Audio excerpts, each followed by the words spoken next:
आणि आत्ताच्या घडीची अत्यंत महत्त्वाची मोठी बातमी आपल्यापर्यंत येते। पुणे जिल्हा परिषदेमध्ये राडा झालेला आहे। प्रहार संघटनेच्या कार्यकर्त्यांनी हा राडा केलेला आहे।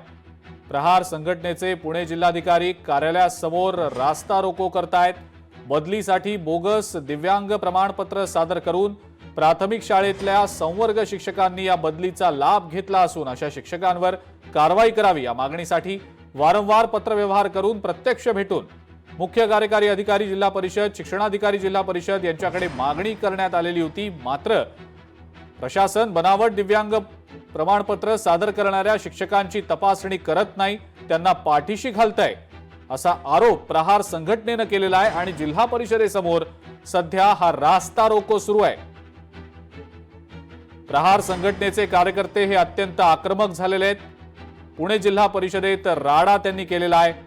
जोरदार आंदोलन सध्या केलं जात आहे।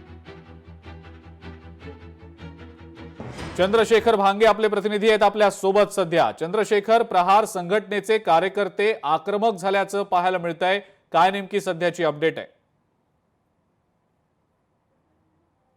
अजिंक्य, आपण बघू शकतो की या ठिकाणी प्रहार संघटनेचे सगळे कार्यकर्ते आक्रमक होत पुणे जिल्हाधिकारी कार्यालयासमोरचा हा रस्ता अडवलेला आहे प्रहार संघटना, आणि दुसऱ्या बाजूला शिक्षण अधिकारी सुद्धा यांची समजूत घालताना आपल्याला दिसत आहे। त्या हे सगळं आंदोलन करणाऱ्या ढवळेताई आहेत, आपण थेट त्यांच्याशी बोलूयात। आपण बघू शकतो की या ठिकाणी त्यांनी शासकीय खुर्चीला जे आहे ते या ठिकाणी बांधलेलं आहे, त्यांच्या स्वतः ओढणीनं ही सगळी खुर्ची बांधलेली आहे। आपण ढवळेताईशी बोलण्याचा प्रयत्न करूया। ताई, काय आंदोलन करताय, आक्रमक झाला? प्रथमतः या जिल्हा परिषद मुख्य कार्यकारी अधिकाऱ्यांनी संपूर्ण दिव्यांग शिक्षकांची यादी जिल्ह्यातल्या संपूर्ण शिक्षकांची यादी जमा केली होती। 493 शिक्षकांची यादी जिल्हा परिषदला तयार झालेली आहे। परंतु वारंवार आम्ही सांगतो की शिक्षकांची तपासणी करा, परंतु ते तपासणी करीत नाही। त्याला मात्र ससून हॉस्पिटल असेल, जेजे हॉस्पिटल असेल, ते टाळाटाळ करते तपासणीला। मग आमच्या खऱ्या अपंगांच्यावर जो अन्याय झालाय त्याला दाद मिळणार का, यासाठी आज आम्ही गेले 2 तास शिक्षणाधिकाऱ्यांच्या कॅबिन मध्ये बसून शिक्षणाधिकाऱ्यांनी आम्हाला भेट न दिल्यामुळे त्यांची खुर्ची बाहेर ओढवली आहे। दर शिक्षणाधिकाऱ्यांना वशिवून आमची विनंती आहे, जर आम्हाला लेखी द्यायचं आहे किती दिवसात जिल्ह्यातील शिक्षकांची तपासणी करणार, तसं लेखी उत्तर पाहिजे, तोपर्यंत आम्ही रस्त्यावरून हटणार नाही।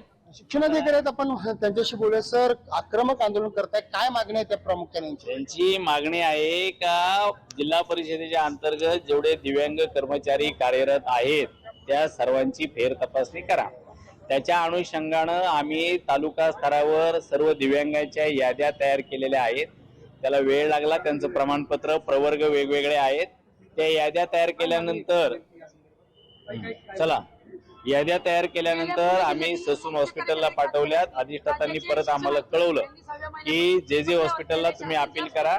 आम्ही परत जेजे हॉस्पिटलला ते पाठवलं। जेजे हॉस्पिटल आमचे शिक्षक गेल्यानंतर त्यांना सांगण्यात आलं का तुम्हाला जिल्हा स्तरावर आरोग्य उपसंचालकांकडे तुम्ही करा।